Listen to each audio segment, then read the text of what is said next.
Welcome back, gamers. It is the Gift of Gaming podcast, and this week we're all about the news. Once again, it's spooky season, October, and we've got a lot of ground to cover, from Disney taking a step forward, Unity taking a step back, and the infamous Microsoft acquisition finally making ground.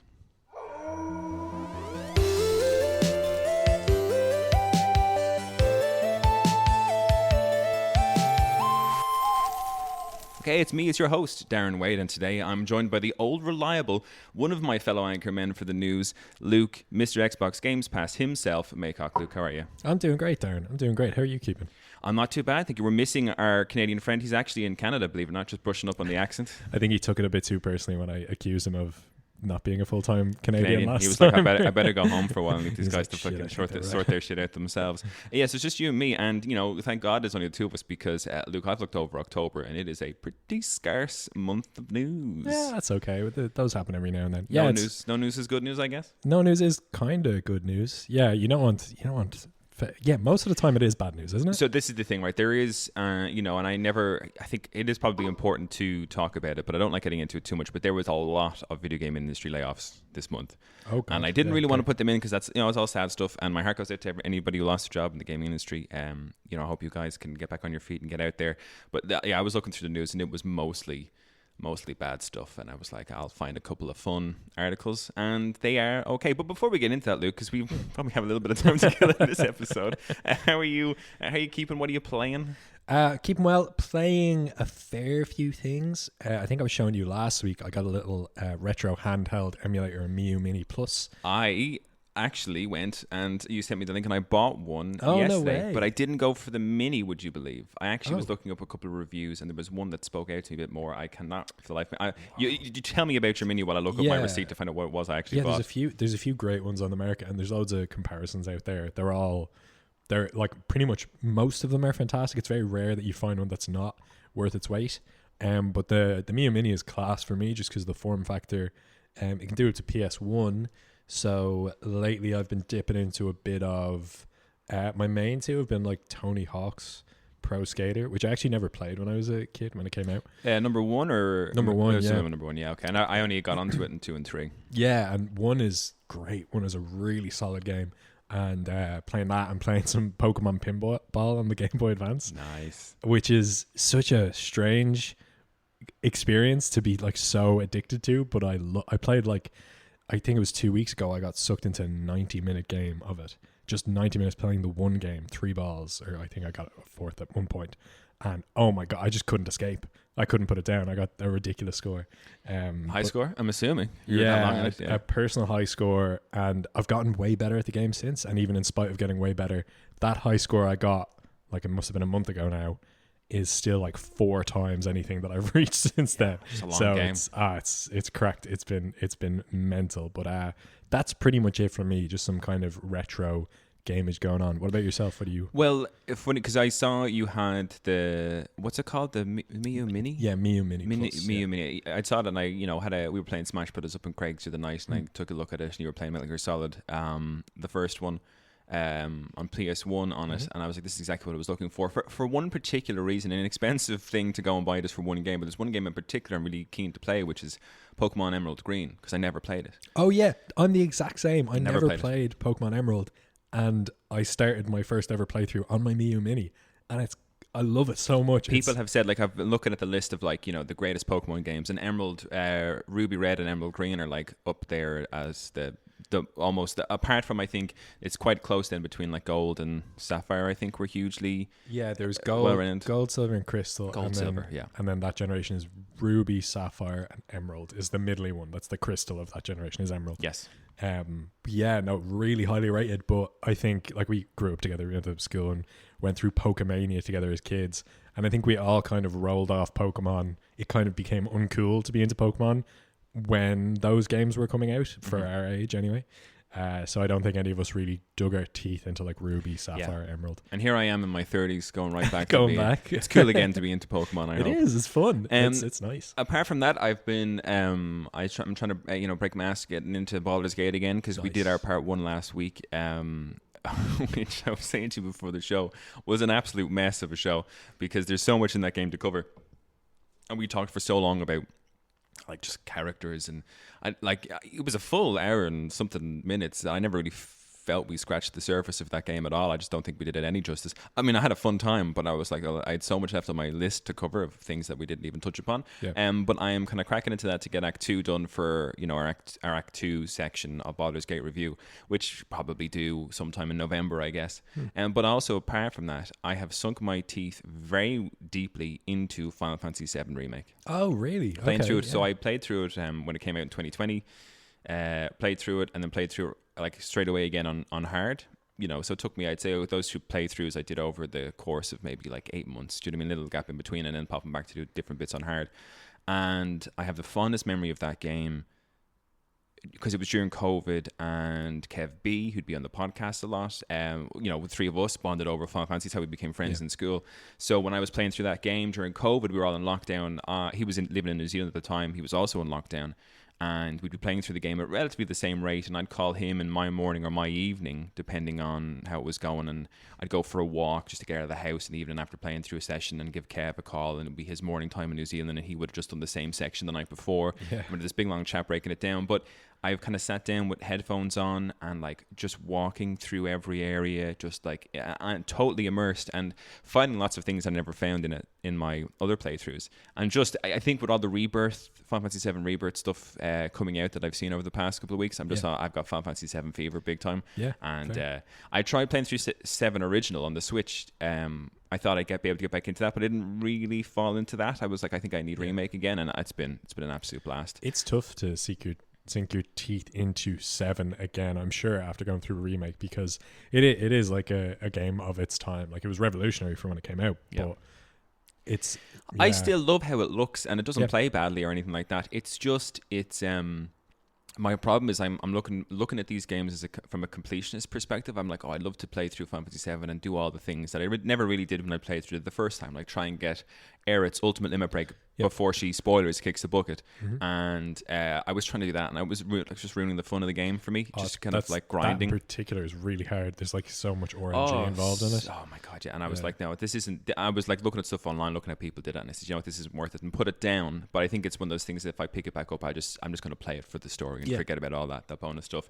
Otherwise, I've been getting spooked playing some Call of Duty Warzone Zombies. Oh yeah, I heard someone mention that zombies was a thing again. Yeah, that's great. Yeah. It's been a lot of fun. It's been really, really. It has been actually quite scary. I stayed up late one night this week, having a go of it, and that classic thing in Battle Royale, you get knocked out, you turn into a zombie, and then in order to turn out of a zombie, you got to pick up some antidotes off the dead bodies of other players, and then you can come back as a player. But I had this amazing run where I was a zombie for ages. Do you know what I mean? But we were in the desert of the map, and there's 2 guys left. So it's basically last man standing wins. There's 2 guys left. One was on a quad bike, and the other guy was on a dirt bike, like riding over these sand dunes in the corner of the level.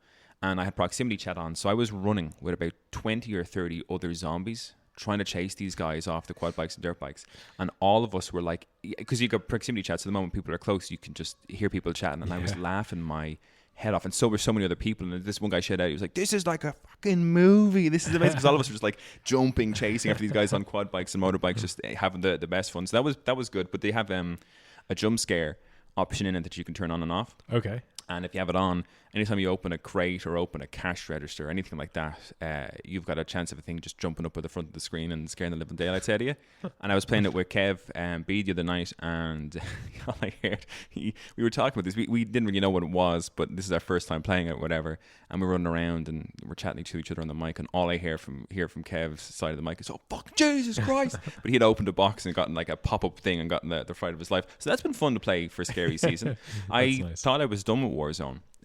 But yeah, I've gotten settled back into just a couple of rounds, play with friends, whatever. It's a nice thing to do the odd evening. That's great. I had no idea they'd done a zombies mode that fits a battle royale format, but that sounds really fun. Yeah, it is fun. Are you fast zombies? You get some power ups, so you get this like frenzy that makes you run a bit faster. But the thing that everyone was using to try and catch up with these quad bikes and dirt bikes was you get like this cool bonus jump.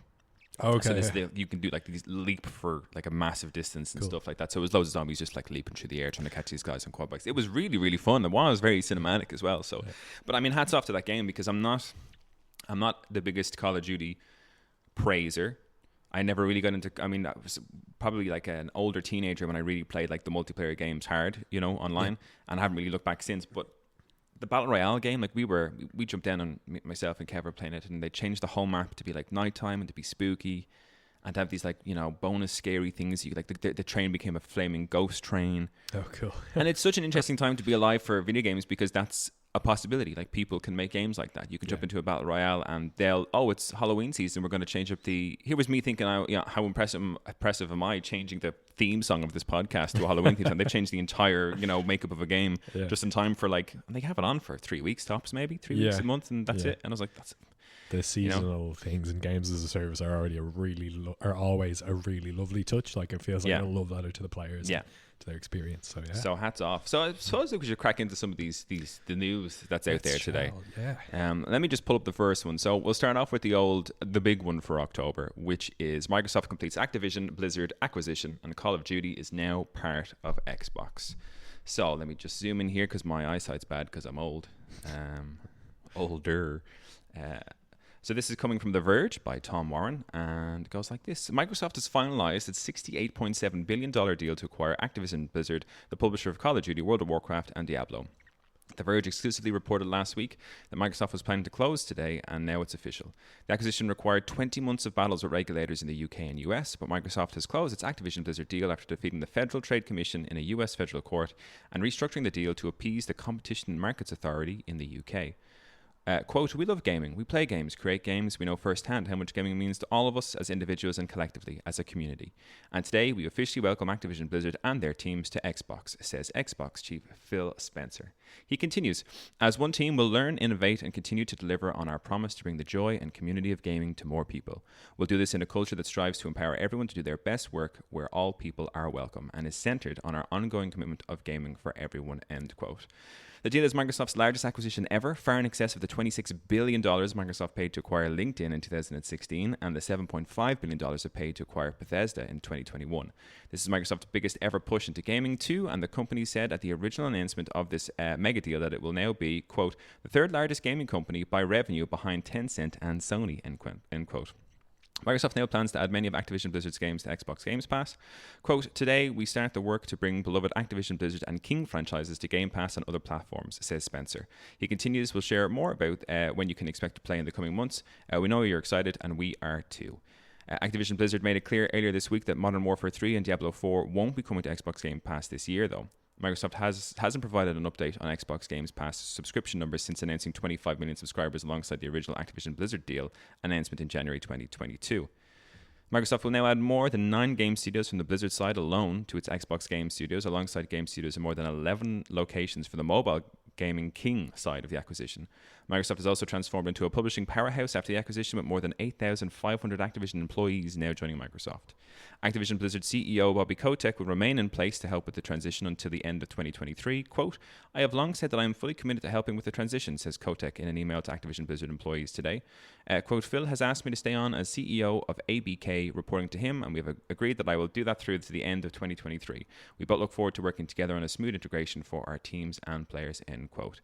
There it is, Luke. After months of speculation, this has always been on the tip of the podcast since we started, and there it is, it's done. Since there was a news episode, there's been this story coming back again and again and again, unresolved, and it's reached resolution. Only cost them close to $70 billion. Just a drop in the pond for old Bill, capital B1LLIONAIO. Interesting enough, because we know Bobby Kotick's a bit of an amazing individual. I guess it took them to be bought over for him to finally leave. So I guess he's staying to the end of 2023. We don't know what happens after that, but hopefully that'll be the end of his reign in Activision Blizzard. Interestingly enough, let me just pull it back up here. I have a list of games that Activision owns. Okay. And you'll be, so of course we've got the Call of Duty games, Sekiro. What else have we got here? Sekiro's Activision. Yeah, Tony Hawk's, the Tony Hawk's games, Prototype, although that's a long time ago now. Interesting enough though, Luke, Xbox now owns Crash Bandicoot and Spyro the Dragon. No, that's under Activision. They're under Activision. That makes sense. Yeah. Wow, okay. God, I always feel so robbed when I've paid so much money towards franchises and then they become free for me. Yeah. Cool. We got the purple dragon and the orange bandicoot. That'll be Yeah, that'll be two sick. powerhouses for the PlayStation. You know, they were big PlayStation, you know, mascots, and now they are owned by the big green. Yeah. They're not. I wouldn't really like. They're not really. It's not that they're not money makers now, but I think they've probably captured all the revenue they're going to with the Insane trilogy for Crash and the Reignited trilogy for Spyro. Yeah. Already being made and done. Like there's nothing remakes left for them, and I can't imagine Activision now under the tutelage of Xbox will go and revitalize Spyro or Crash Bandicoot. I'd say those franchises, in my opinion, are probably dead in the water now. That's the end of. Yeah. It's just a kind of a revenue collection thing. Jesus Christ, Crash Bandicoot and Spyro, like these two games that I would have played as a kid that just, you know, screamed Playstation at me. Yeah, that's why I got a PlayStation 1 was to get Spyro the Dragon. I remember playing it in your house, chasing after those dudes with the dragon eggs. Yeah. It was impossible we spent ages trying to catch them. I suppose when you look at it, makes them the third biggest revenue guys behind Tencent and then Sony from a gaming industry's perspective, which I'm surprised that I thought that would have made them team leaders essentially, but I guess Sony and Tencent own so much stuff though, so I guess Tencent own.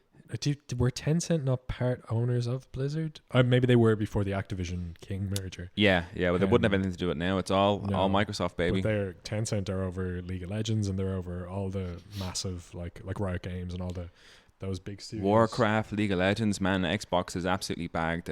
It's crazy. Yeah, true. Sorry, yeah, I'm forgetting that Riot partnered up with Microsoft as well. It's been huge. Really interesting thing that stuck out to me in that article when you're reading through. Thing that Phil Spencer said was he did kind of put a point of emphasis on creating environments in which all people feel welcome. I think that's just paraphrasing what you quoted him on kind of near the start of the article.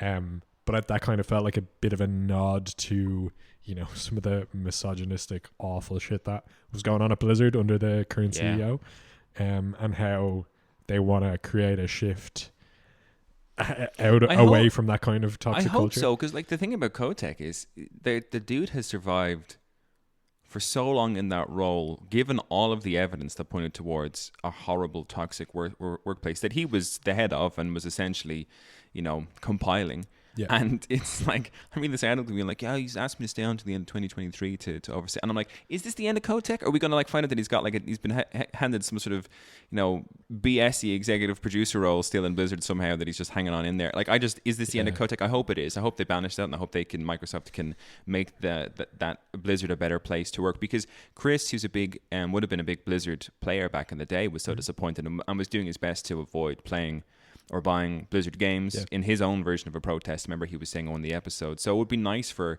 gamers to finally be able to kind of breathe a sigh of relief and say, okay, I can go back to, like, if Kotick leaves and the culture changes, I can go back to buying those games guilt-free now that the people are respected. And, you know, if we don't know what the future holds, but it was Phil. It was a pain point for me talking to friends who are really into like World of Warcraft and stuff like that, and it was very easy for me to take the stance of like, I think that's bullshit. I don't think you should be playing their games, because I don't play any Blizzard games. I'm not, but some people are so bought into their World of Warcraft subscriptions, and it's hard as well. Like we do the podcast, Luke, and I'm looking at news articles, and I spend a lot of time looking at gaming news. And as a 2-3 years ago, before I ever considered getting into this in the way that we have, I wouldn't have been overly aware of those kind of things, like video game crunch and stuff like that is a thing I pay a lot of attention to now. It always disappointed me with Red Dead Redemption 2 and all that kind of stuff, but going back a couple of years I never would have paid attention to that. So there's a lot of people out there who just have no, like, they're playing their World of Warcraft or League of Legends, have no idea that where they're getting these games from is these horrible, toxic, misogynistic, sexist places to work in, you know? Yeah, some people kind of exercise a death of the author kind of approach to things, and you could say that that's cope. But I don't know. I don't want to get it's a tough one, man. It's like, and that's the thing as well. I'm always like, listen, I'll tell people what I know is going on, and the decision then is up to you or what you do, you know? Entirely. And there's only so much purchasing power that, like, you know, individuals in the gaming community can possibly have to affect anything. True, but it would be lovely to see.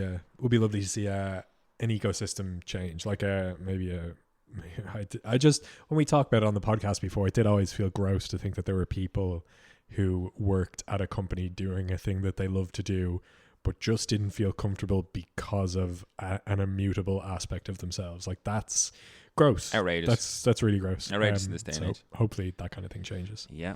Well, we'll wait and see. And as for that, like, that's it. We won't have to report on Activision. Yeah. I think the only things that we'll probably have left to say about this is, and it's what I'm interested in and worried in about the moving forward with the future, is Call of Duty. where does that come out for PlayStation still? Is that part of their plan? Is it do they make it a Games Pass Day 1 exclusive when the next one comes out and it's only on the Xbox, environment that you can play this game? Same with, I'm looking at like Diablo and, World of Warcraft, League of Legends, that kind of stuff has never bothered me anyway. That seems to me more of the PC side of stuff, so it will always stay the PC side of stuff. But the Diablos, the Call of Duties, the Tony Hawks, if they ever decide to come back, I will be devastated if they stay exclusive to Xbox. We'll wait and see, because again, does it make financial sense not to have it on all these other systems? Yes, no, who knows? They've got their figures and their plans and their data to see, is it more effective to bring more people to their systems and all that type of stuff. But we'll wait and see. I hope it doesn't do that, because like I said, I just love I'm a PlayStation cheerleader for sure, but I'd love to see the Final Fantasies, the Horizons, the Gods of War and everything like that just be available for everybody to play, because they're fantastic games and people are putting huge amounts of effort into these brilliant games, and everyone should just be able to play it on whatever system they have. Yeah, totally agree. On that note, we'll move on to do you want to hit Unity or Disney next? Ooh, let's do poison? Unity. Unity is more in my crosshairs, I think. Okay, I'm definitely going to butcher this dude's surname, but bear with me. Okay. So Unity CEO John Riccitiello, Riccitiello, that's what we're going with. That's probably awful, but Riccitiello, that's what we're doing. Steps down after the pricing blow-up. Weeks after calls for his resignation echoed throughout the video game industry, Unity's CEO is retiring. So this comes from Wired by Megan Frokmanesh. Also butchered his surname. I'm so sorry for anybody listening. So here we go. Unity president and CEO John Riccitiello is retiring from the company, as well as from his role as chairman and a member of the company board of directors, effective immediately. The company has appointed James Whitehurst as interim chief executive officer. Riccitiello is expected to, quote, advise Unity to ensure a smooth transition as Unity begins a comprehensive search for a new CEO, the company has said in a press release announcing this move. Riccitiello's sudden retirement comes mere weeks after a massively unpopular move on Unity's behalf to change its fee structure for its eponymous cross-platform game engine. Its pricing would have included a new runtime fee, a 20-cent charge to developers every time a player installed the game after it reached 200,000 downloads, and $200,000 in revenue. That change would have also taken place retroactively, meaning developers with games already in progress or even released would be included. Hundreds of developers released statements denouncing Unity, with some even calling for Riccitiello's resignation. The uproar from across the game industry led to Unity walking back some of those charges. The damage done to Unity's reputation for some developers was irreparable. Quote, we simply don't trust them to stick to their word, Brandon Sheffield, founder of the game developer Necrosoft, previously told Wired. Quote, we don't trust them to update their engine in ways that affect us as a PC console developer in a positive way. I think that they have done irreparable damage to their brand for game developers in general, and the walkback isn't going to fix it, end quote. In a brief statement within the company's press release, Riccitiello, who joined Unity as a board member in 2013 and took on a leadership position in 2014, called it, quote, a privilege to lead Unity for nearly a decade and serve our employees, customers, developers, and partners, all of whom have been instrumental to the company's growth, end quote. Riccitiello has made controversial statements about monetization and its role in gaming development before. Last year, he issued an apology after describing developers as, quote, some of the biggest fucking idiots, end quote, in response to an interview about game makers pushing back on implementing monetization early in the development process. Wow, that was a recent interview. Last year, apparently. At least last year he apologized about it. I don't know when the actual interview was, but last year he apologized about it. Oh man, wow, dude, that's yeah. It's your entire base for where you earn your dollary dues. You know what I mean? Yeah. It does. This whole issue does spark up a couple of things for me. One of them being that I do really like how vocal the gaming community at large can be. I'm not sure. I can't say it's like unilaterally always used for good, or that it doesn't cause people undue stress. But the Unity stuff was kind of a thing that was led by developers. Like the backlash for that was led by developers who kind of spoke to their base, spoke to the people who pay for their games, and the people reacted in kind. And it was there was something kind of beautiful about it. It's not lovely on any front, because no, but it was like in terms of it was a shitty move for Unity to do what they were doing. The retroactive move was pure insanity in terms of people just having to all of a sudden just having to fork out tons of cash if their game was doing well for absolutely no reason other than Unity decided that they want more money. Like there was no protection in there with that, and I think that was what really sparked off the debate, that developers were like, actually with Unity there is no protection. If they just change their mind at any point in time, we're not protected, and that's a crazy concept that there's no, you agree to your terms and conditions. Because I started a games course on Unity or whatever else, and I went through, very briefly looked at the terms and conditions, but I was like, from what I gleaned from it, I was like, okay, cool. So this isn't what I'm accepting here isn't what I'm accepting forever. They've given themselves the back door to be like, oh, we can change these terms and conditions at any point in time of the time that you're a part of Unity. And I was like, crikey, that's pretty bold. Yeah, but it's kind of the case that, like, for a lot of developers are businesses, like they're running like a business. They have their overheads, they have their expenditures, and they have their incomes. They're trying to balance it all to work as dev studios into the future. And if you've always made games with Unity for no extra service, Unity were just charging extra all of a sudden out of nowhere, and that extra charge fucked up loads of game studios balance sheets, and they were all in the red all of a sudden if Unity were to go ahead and it just allowed, because the gaming community is a lovely community, but however it can be awful, like review bombing certain games because of the sexual orientation of characters and stuff like that. There's a dark side to the gaming community as well, but the idea that you could be charged 20 cents an installation of a game, I was like, well, there's a whole new way for people to protest games. Yeah. Just go out and have loads of computers downloading the games constantly, deleting it and installing it and deleting it. And I was like, there's no protection there for anybody. And it was a crazy move. And the fact that this guy has gone and resigned, I mean, I'm sorry, but you make your bed, you sleep in it. And he's been sleeping in it from last year, apparently, calling game developers the biggest fucking idiots. I was like, dude, yeah, that's rough. Just greedy people running things that should be you're not run by greedy people who love things for what they are. Yeah. Well, that's the Unity one, Luke. Not great, but that's an end to that one, I guess, too. But interestingly enough, it seems like a lot of people still haven't forgiven Unity, regardless of whatever options they take now. Because I remember reading a lot of tweets from developers when this news first broke, and we were covering it last month or the month before. I can't remember when it happened, but all the tweets were like, "Hey, we're going to move over to this now. Yeah. Anybody who wants to make games, don't bother with Unity, blah, blah, blah." A real collective to be like, just absolutely protest the crap out of this company. Yeah, and it's good for them to kind of, draw a line in the sand where too much is too much for them as they move to another platform. So that other platform, like a bunch of other game engines are going to have like a huge spike in like studios starting to, like Unreal is going to have a spike. Godot, like even some of the smaller ones are going to have spikes in their user base. And they have to respect that the reason for this is Unity, like, just kind of out of nowhere changed the terms of the agreement, and they said we're not having that and left. So it kind of sets a precedent for these other studios as well to be respected that, we're using your game engine because of your current model. Yeah. And if you fuck with that, we'll just go somewhere else. We're just going to leave. We have that power. There are other options out there for us to go to. Yeah. I think this next article is probably is the last real article of the episode. The last article is just a fun one for me, because I said it was a pretty weak month in terms of news. But this is Disney reportedly looking into acquire a major publisher like EA. CEO Bob Iger said to be non-committal about potential deal. This is coming from. I haven't actually gotten who wrote this article or where it's from. I will go back and sort that out because obviously gonna mention who did this stuff. But let's go through the article anyway, and then I'll have a quick gander as to who it's by.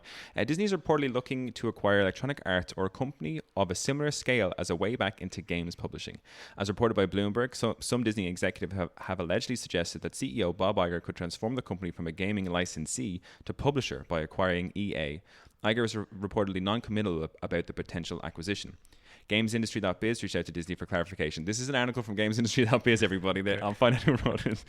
EA reportedly discussed acquisition plans with Disney last year.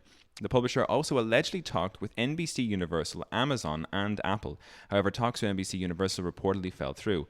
Disney was a games publisher until 2016 when it closed Disney Infinity Studio Avalanche and exclusively stuck to a licensing model for properties it owns for developers to use. Recent Disney licensed games include Return to Monkey Island, Disney Illusion Island, Star Wars Jedi Survivor, and Lego Star Wars The Skywalker Saga. Upcoming titles include Avatar, Frontiers of Pandora, Spider-Man 2, Star Wars Outlaws, and an Indiana Jones games by Wolfenstein developer Machine Games. In recent years, Disney has told GamesIndustry.biz it's keen to work with studios of all sizes as it expands its presence in games, most recently emphasizing that no IP is off limits to indie developers. I just looked it up really quickly there. That was by Sophie McAvoy. Thank you, yeah. I'm doing a terrible job today, huh? Okay. So Disney, back in video games, Luke. I mean... because I'm a big Marvel fan. I'd love to be out there as a social justice warrior all the time, Luke. But goddamn, I love what Disney does. Do you know what I mean? It gave me Sora, Kingdom Hearts. It's given me all the Marvel things. It gave me one of the greatest cinematic experiences I've ever had in going to the cinema and watching Endgame. But them looking to buy EA, is that greed begets greed?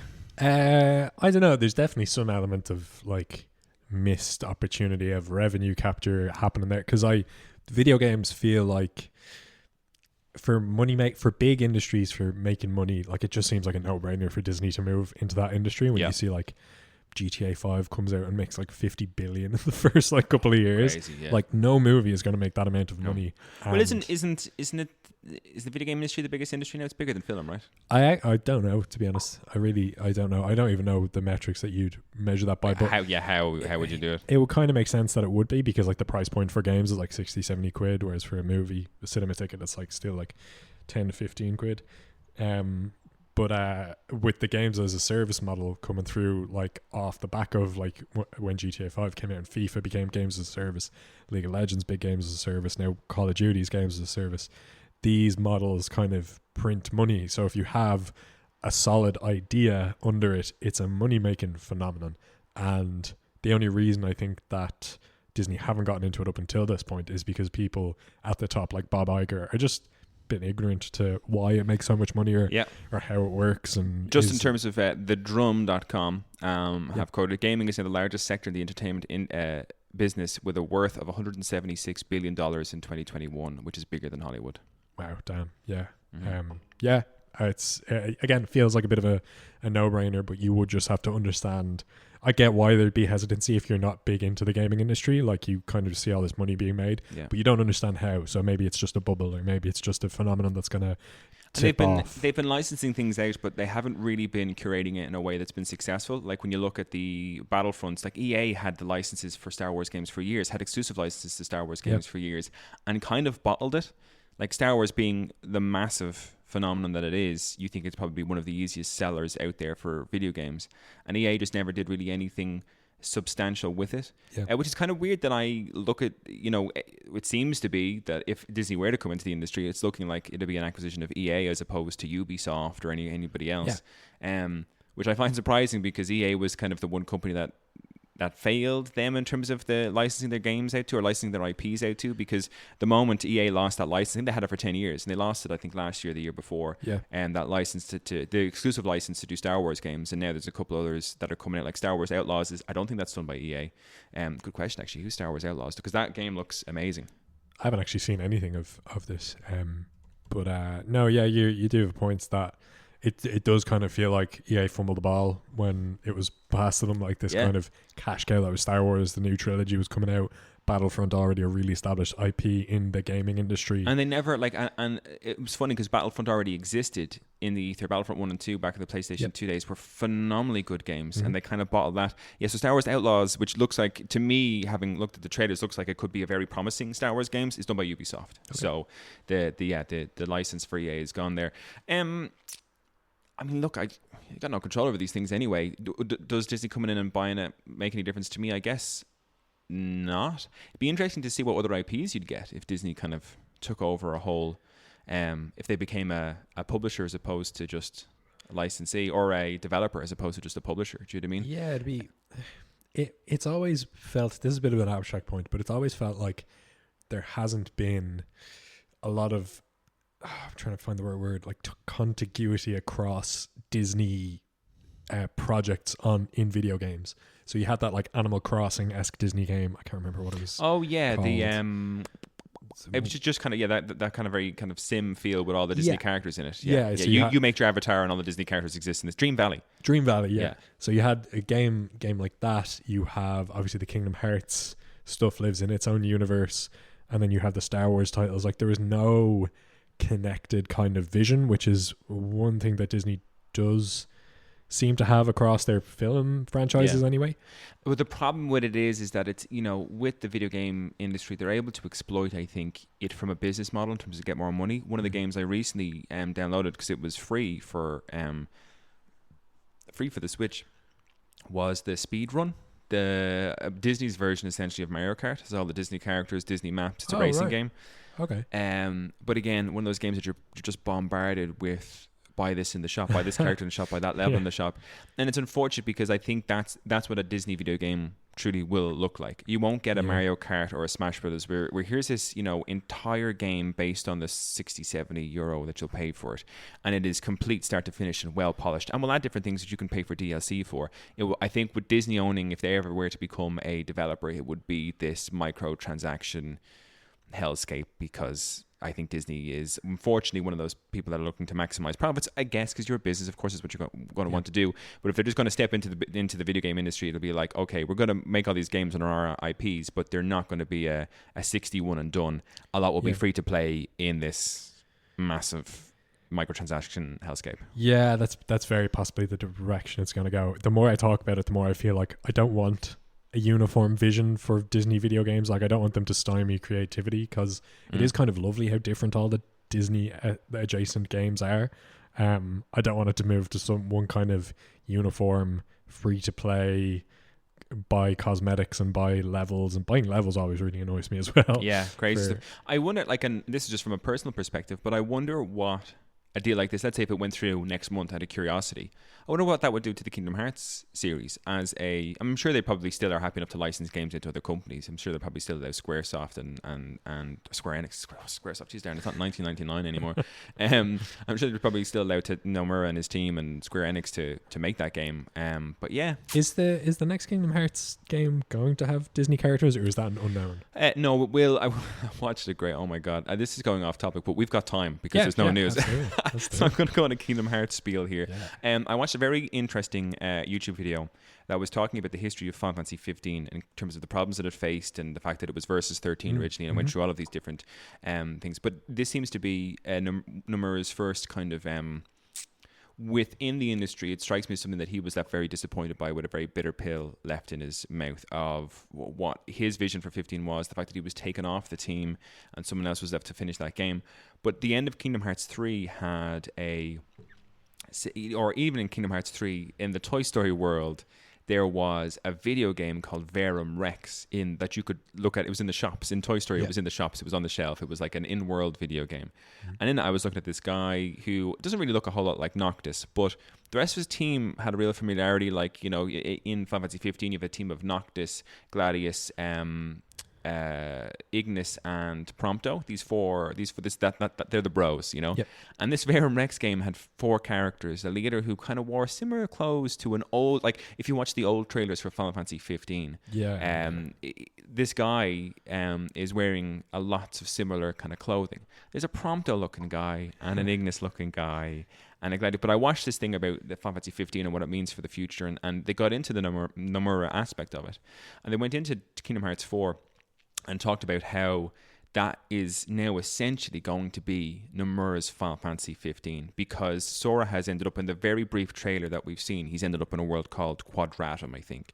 And in apparently, if whatever leaks or whatever things have been heard to the grapevine, Quadratum is where was one of the original names that Nomura had used for his vision of Final Fantasy 15. This is where Noctis and the whole crystal thing was from, in his version of Versus 13 before it was called 15. Yep. So to me, it looks like he's taken the Kingdom Hearts series and is now just, it's his own personal pet project that he's just like, I'm going to use this medium to tell my Versus 13 story. So will it have Disney characters? Yes. The trailer still showed Donald and Goofy and I think Hades in the very end of this trailer. But this trailer was released like 2-3 years ago, I think now. So I don't know where it is. There's been nothing since. It's been dead silent since. Yeah, okay. They released, I think, you could download it, like the track that was in that trailer. Because the Kingdom Hearts music has always been, regardless of the story, the narrative, if you hate it, love it, whatever else, the music in Kingdom Hearts games has always been top tier. Yep. But they released the track that was in that trailer, which is phenomenal. That was last year, and there's been dead silent since. But no, the Donald and Goofy and Hades were definitely in there. I think they'll still have Disney characters for sure. My fear is that he'll pull so far away from what made Kingdom Hearts 1 and 2 so good, which was that real Final Fantasy characters having an actual motivation to be there. They had like things that they needed to do. They had plans and whatever else. And they played a part of the story. So I think we're going to lose that, and I think we'll probably lose a lot of the, I think you'll probably get very basic Disney characters as well, and it'll just be versus 13 with Sora essentially. Like yeah, true. That could be crap. I do get the kind of flashbacks too, because I was so into the, before it was called 15, it was called Final Fantasy Versus 13. Yeah. And I was so into the hype for that and like the vision of what that game was going to be. Noctis was a very you character as well. I remember watching those trailers with you, and he struck me as like if Luke's gonna like a protagonist, it's this dude. Like, I was so into it and into the vision, and I was so excited for 15. And I've played like hundreds of hours of 15. And I still feel like I haven't gotten to experience what that vision was. Like what that he looked like the character from that trailer, and it looks like that kind of story, and there's a lot of things I do like about 15, but I don't feel like it really grasped at the kind of drama that 7 and 8 like reached for. And that's what it fell through. It did some things well, but narratively it definitely fell on. I mean, the bromance in that game was amazing, but it definitely fell flat on, I think, almost every other aspect. It's a lot of style over substance. Exactly, which is a pity. So listen, Kingdom Hearts 4, Luke, maybe that's the game you need to get into. You'll finally get your Versus 13 that you've been craving. Cool. I'd feel good to get excited about a Kingdom Hearts game again. Well, listen, it'll probably be out in 8 years and make 0 sense. I look forward to the day, you know. I do love the Kingdom Hearts always, because I always laugh about how you and me did we tried to do podcast episodes years ago back in your spare bedroom, in your house, and I was always doing the Sora for hashtag Sora for Smash, and I'd always mention any more rumors, Darren, about Sora being in Smash Bros, and I was like, nah, there's nothing, whatever, I'll keep hope, and lo and behold, he is in it. But it's nice for me that there's still Kingdom Hearts stuff to be excited about. I like how I've turned this news episode into Darren, I'm going to talk about Kingdom Hearts for a while. Who cares, man? It's just great. I'll go into our next and final story, Luke, which is also a story for me. It's a game that I have, but I've not yet played, and I'm very excited to play. Okay. And this is about Super Mario Brothers Wonder, and I've just brought up Open Critic, just to get the reviews. This is just me getting pumped and kind of just doing a bit of free media for Nintendo here. So the top critic average of Super Mario Brothers Wonders is 92, and the 98% of critics recommended it. So just to give you some of the top games, IGN gave it a 9 out of 10, Eurogamer 5 out of 5, Metro Game Central 10 out of 10, Games Radar Plus 4.5 out of 5, Game Informer 9.3 out of 10, GameSpot 9 out of 10, Destructoid 9 out of 10, Hobby Gonzalez, which is I don't know who that is, but I love that name, at 92 out of 100. Wow, yeah. And I'm super excited to play this because myself and Danny for years used to always play, my good mate Danny used to play Super Mario Brothers 3, probably yearly. We'd meet up yearly and we'd go through the 8 worlds of that game, and it was really, really challenging for it. I remember the first time we played through that, it took us months and months and months to crack. Yeah, it's a tough game. World 8 some of the levels, and as time went on, it was cool because we'd almost finish it in 2 sessions. 4 worlds in the first session, 4 worlds in the second session, and we were going to play it one evening, and Kev B, who's on the podcast, and our other friend Niall, like, hey, do you guys mind if we sit in and watch? And we're like, of course, yeah. I mean, if you don't mind watching a really old Mario game from the 90s, they're like, nah.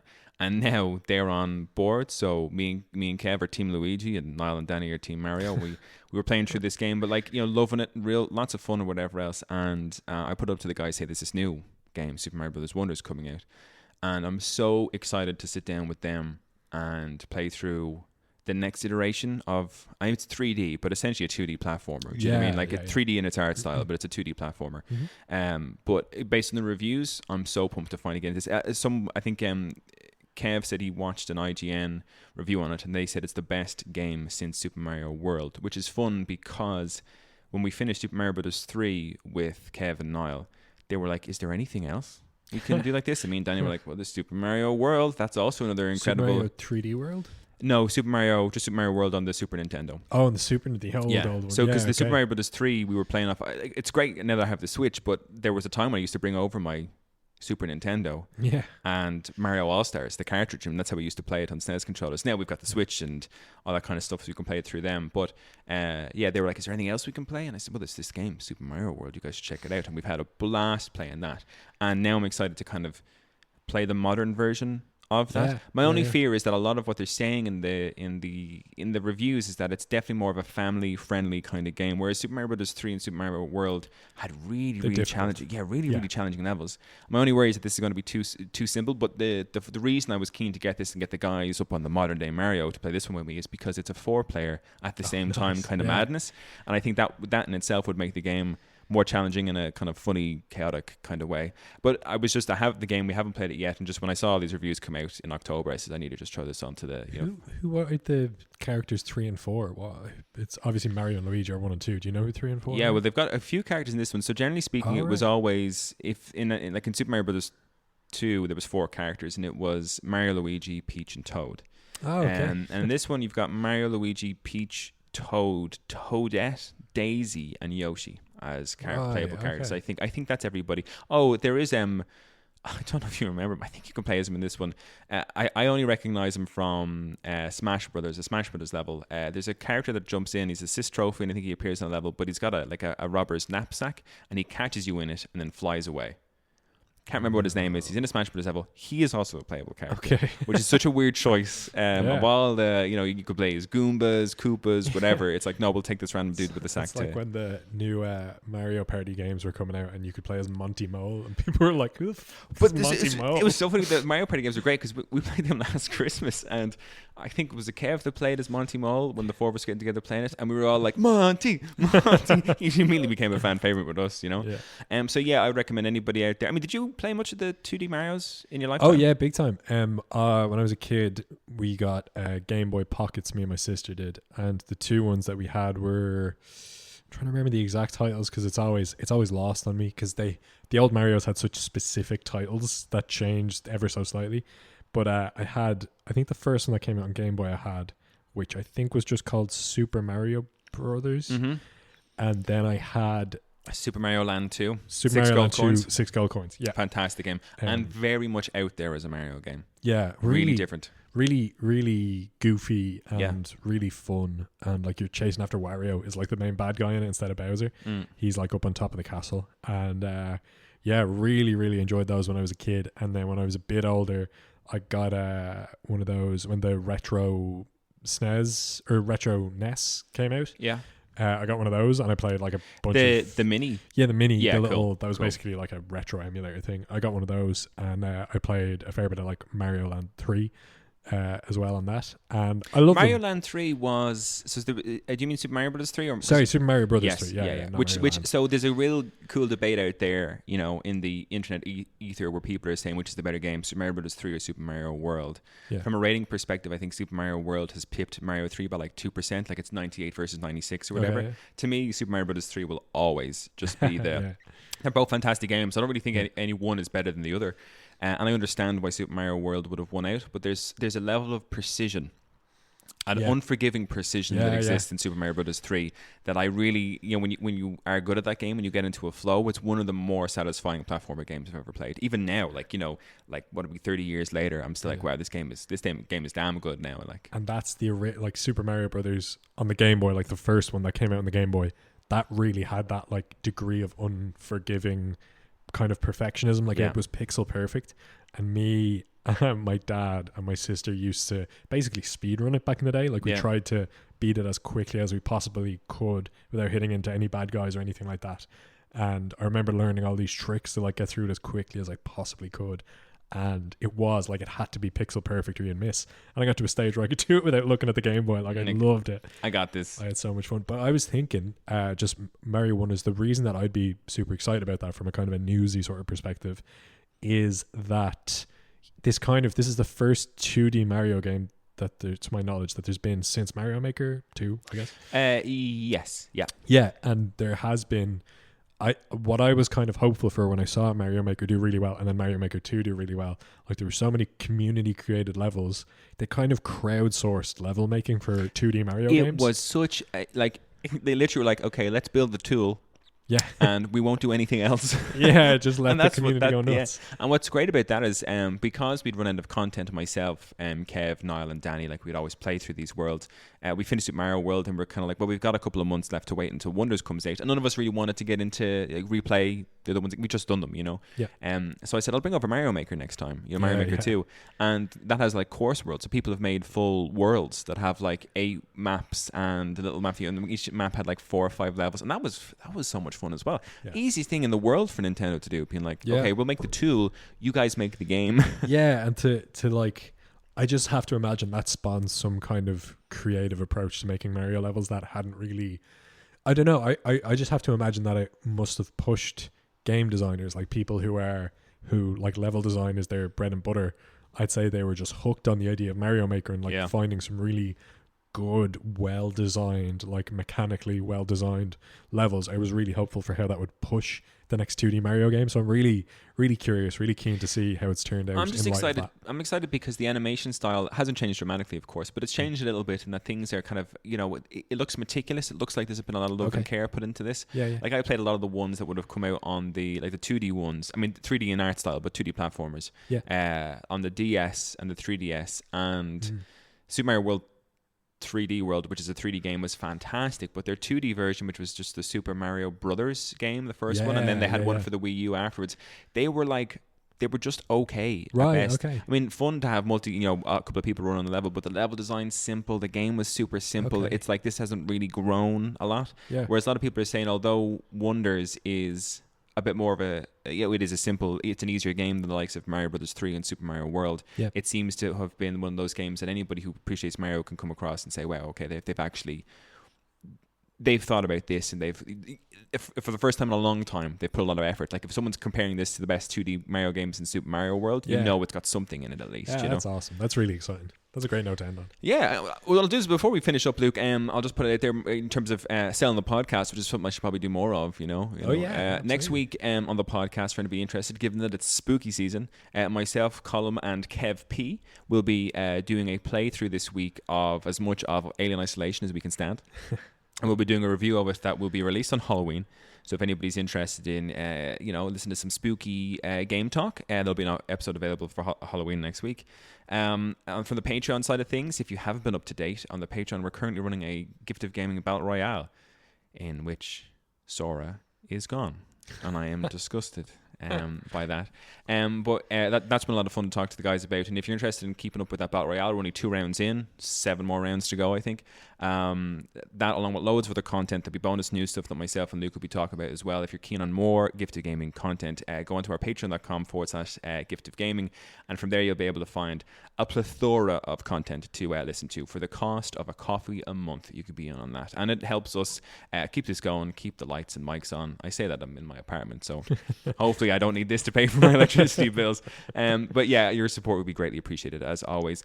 Luke, thanks a mil for popping on this news episode. Thanks for having me there. October, a quiet month. Let's look forward to loads of stuff happening in November. Ooh. And if you want to listen to some more sparse news stuff, myself and Luke will be continuing talking on the Patreon post-show episodes. Hells yeah. We'll chat to you then, guys. To our listeners, as always and forever, keep enjoying the gift that is gaming. Peace out.